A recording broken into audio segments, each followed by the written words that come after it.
Welcome. Don't forget to subscribe to my channel for new stories every day. Let's start. My name is Claire. I'm 34 years old and I've been married to Mike, who's 36 for almost 10 years. When people look at us, they probably see the typical suburban couple. We share a nice little house in a quiet neighborhood outside Dallas, Texas.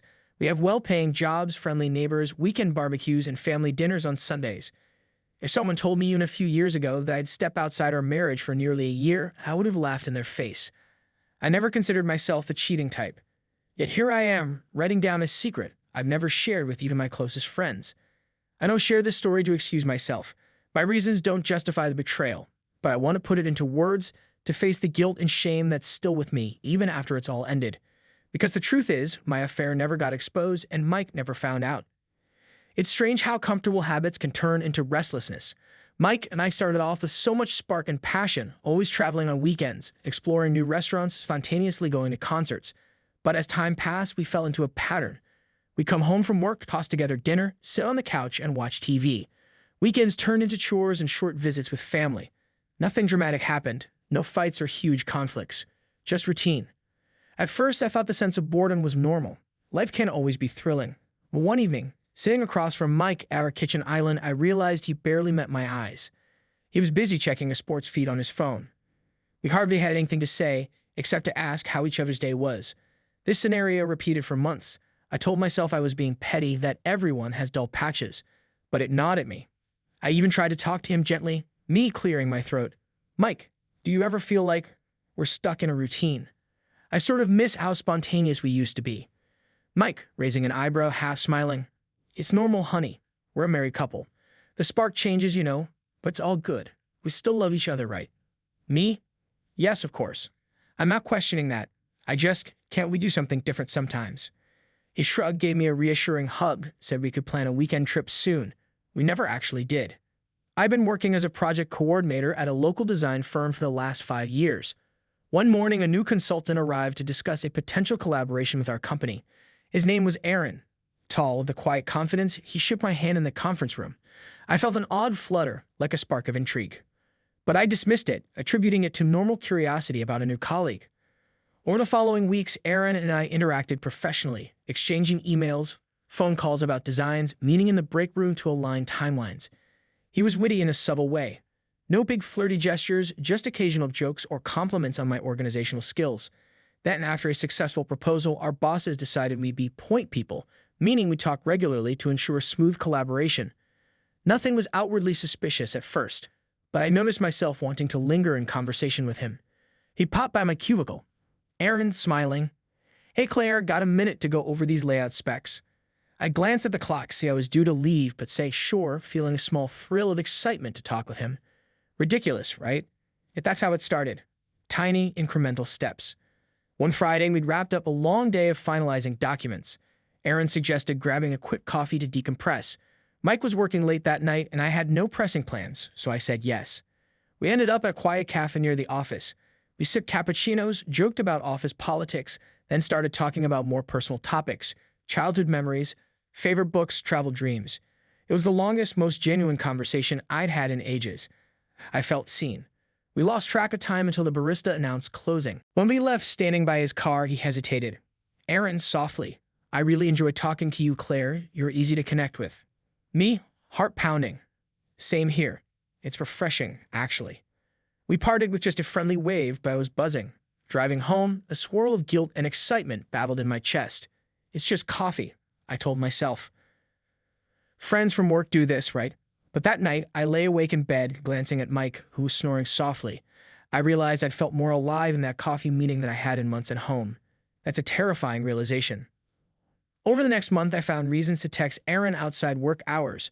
We chat about random things, an interesting news article, a funny meme, or the next steps for our project. The texting escalated into daily banter. He'd compliment me. Aaron, you have a great sense of humor. Miss it when we're not talking. I grit at my phone, ignoring the pang in my stomach that said, this is how affairs start. I tried to bury that pang with rationalizations. We're just texting about normal stuff. One evening, I was cooking dinner while Mike was playing a video game in the living room. My phone buzzed. Aaron's text. I can't stop thinking about your laugh today. That made my day better. I texted back a winking emoji. Mike, from the couch, glanced over. Mike, who's that? You're smiling like crazy. Me, quickly locking screen. Oh, it's just Jessica from work. Something silly. He shrugged and went back to his game. My heart hammered, realizing I just told a lie, maybe my first real lie to Mike. But it was so easy. That thought sank into me with cold dread. Eventually, the tension between me and Aaron reached a tipping point. One late afternoon, after we finished an off-site meeting, he invited me to his place to check out some design samples he kept at home. I knew exactly what it implied. My logical brain screamed no, but my body and my emotions, fueled by the sense of being alive again, ignored the warning. We sat in his living room discussing some design boards. The air was thick with unspoken desire. At one point, he reached out and brushed a strand of my hair from my face. Aaron, voice gentle.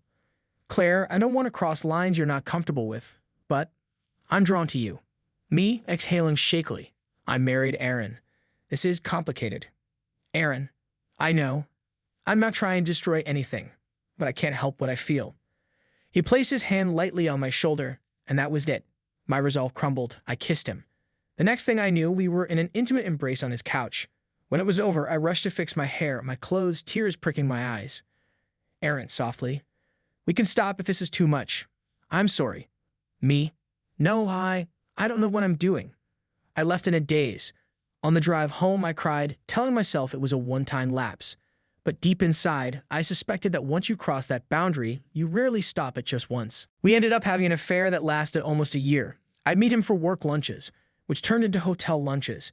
We coordinate our schedules to slip away for an afternoon here, an evening there. On weekends, I'd invent excuses.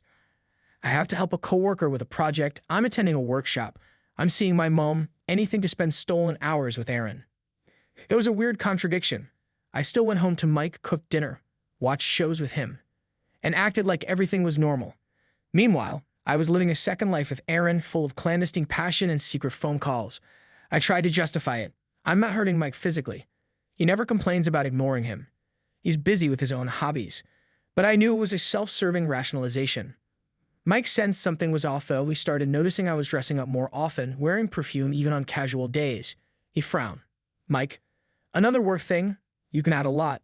Are they paying you overtime? Me, nervous laugh. We're on a big project. Deadlines are insane. He'd sometimes scold me that we never traveled anymore or had romantic dates. I'd promised we'd plan something soon. I felt guilty, but not enough to stop. The affair with Aaron gave me adrenaline I thought I was missing. Eventually, after about a year of sneaking around, we got sloppy. Aaron had his own complicated life. Turns out he was also married, though separated. One day, he told me his wife was back in the picture, wanting to repair their marriage. He said he couldn't keep up our relationship. He apologized for the heartbreak, insisted it wasn't about me, but about him doing the right thing. I felt an odd mixture of relief and disappointment. Aaron, on the phone. I'm sorry, Claire. You know I care about you, but it can't go on. My ex-wife, well, she might become my wife again. Me? I understand. This was never a forever thing, right? Good luck, Aaron. I hung up, surprisingly calm. My affair ended not with a bang, but with a quiet fade-out. I guess I'd seen it coming. Maybe we both knew it wasn't sustainable. For a couple of days, I cried, but not hysterically. A part of me was thankful I didn't have to keep living in the shadows. Another part of me missed the excitement. Life went back to normal with Mike. He never discovered a text or confronted me with evidence. The only clue was my subtle shift in mood after the affair ended. I was less anxious. He even asked me, Mike, seems like you're less stressed about work. Did the project wrap up? Me, forcing a smile. Yeah, you could say that. We resolved a big chunk of issues. He accepted the explanation. On the surface, we fell back into our routine. Dinners at home, walks with our dog in the evening, occasional visits to friends. I guess you could say everything resumed. But I was changed. I look at Mike sometimes, wondering if he suspected. Maybe he had glimpses of texts or smelled a different cologne on me. But if he had real proof, he'd have confronted me. He's not one to let things simmer in silence. So I concluded he only had vague suspicions. Mike, one night, out of the blue. Are you happy, Claire? I mean, truly. Me, pausing. Yes. Why you ask? Mike, I don't always get the sense something's off, but maybe I'm overthinking. As long as you're good. I nodded, my heart heavy with guilt. He gave me a soft kiss on the forehead and we left it at that. It's been months now since the affair ended. I never told a soul about it, not my closest friend, not my sisters. To them, I appear as the same old Claire living a predictable suburban life. But inside, I carry the secret that I had a year-long fling behind my husband's back and never got caught. In a twisted way, I sometimes wonder if it would have been better had he discovered it. Maybe it would force me to face real consequences or push me to realize how fragile our marriage is. At times, I question if I should come clean. But that would devastate Mike, and I can't bear the thought of destroying him like that. People say honesty is better in the long run, but is it truly better if it just torpedoes everything we still have? Some nights I watch Mike reading on the couch, see him content, and realize how unbelievably unfair it is that he doesn't know the truth of my betrayal. I hold a guilt that might never fade, but the alternative is risking our marriage altogether. Yes, I know I'm living with an unspoken lie. That's partly why I'm writing this story down. I have to let it out somehow, even if only in text. There's a deep shame that's latched onto me, even though I never got exposed. The hardest part is pretending I'm still that faithful, loving wife, while in my memory I replace stolen hotel rooms or the hush of phone calls with Aaron. I try to soothe myself by claiming I was bored and lonely, but a vow is a vow, and I broke it. I hold on to the hope that maybe I can recommit to my husband, truly love him without wandering eyes. But I'll always know I had that fling, that I let some new guy reignite a spark I believed had died, that it might happen again if I ever let my restlessness grow too large. So if this is the final confession of a wife who was bored, found excitement, and walked away unscathed on the surface, if the scars remain, Mike never discovered the truth. If he reads this one day, I don't know what I'd say. Probably an endless apology, though it might not be enough. The heartbreak would be tremendous. For now, we remain married. We soldier on. If anyone on the outside saw us, they might label us a normal couple. But I carry this invisible burden, a dirty little secret that none of my friends suspect. I pen these pages to release some of that weight, to acknowledge that yes, I was that woman who cheated for a year because I felt bored, and I wasn't even brave enough to admit it to my husband. I suppose my parting thought is, if you find yourself yearning for something outside your marriage, talk to your partner. Fight for a solution, or be honest enough to walk away. Because living with the guilt of an affair, especially an undiscovered one, eats at your soul day by day.